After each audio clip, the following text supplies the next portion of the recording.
গণমাধ্যম কর্মীদের সাথে তারেক রহমানের শুভেচ্ছা বিনিময়। বিএনপি চেয়ারম্যানের নেতৃত্বে ফিরবে উদার গণতান্ত্রিক ব্যবস্থা, বললেন মির্জা ফখরুল। জনাব তারেক রহমান বিদেশ থেকে দেশে এসেছেন। সমগ্র দেশের মানুষ এক বুক ভরা প্রত্যাশা নিয়ে তার দিকে তাকিয়ে আছে। স্বেচ্ছাসেবক দল নেতা মোসাব্বির হত্যায় সন্দেহভাজন পরিকল্পনাকারী ও অভিযুক্ত শুটার সহ ৩ জন আটক। মানিকগঞ্জ, গাজীপুরে অভিযান চালায় ডিবি।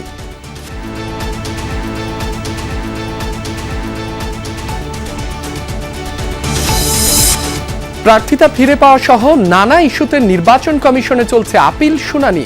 মনোনয়নপত্রের বৈধতা পেলেন তাসনিম জারা ও হামিদুর রহমান আজাদ।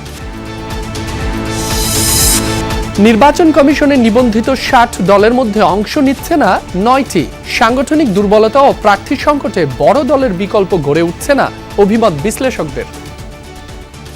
ক্ষমতাসীন দলের লোকজনদেরকে এনে তারা প্রোগ্রাম করে বিভিন্ন রকম সুযোগ সুবিধা পাওয়ার চেষ্টা করে।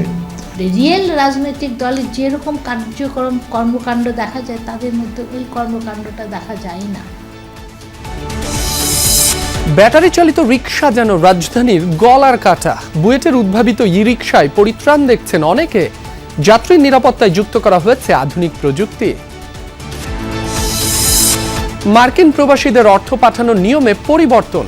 নগদ বা চেকে পাঠালে গুনতে হবে ১% ট্যাক্স। ডিজিটাল মাধ্যমে মিলবে ছাড়।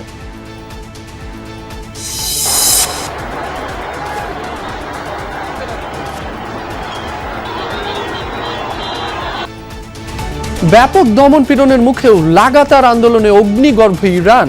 একদিনেই ২০০ জনের প্রাণহানির কথা বলছে পশ্চিমা গণমাধ্যম। হস্তক্ষেপের হুমকি ট্রাম্পের।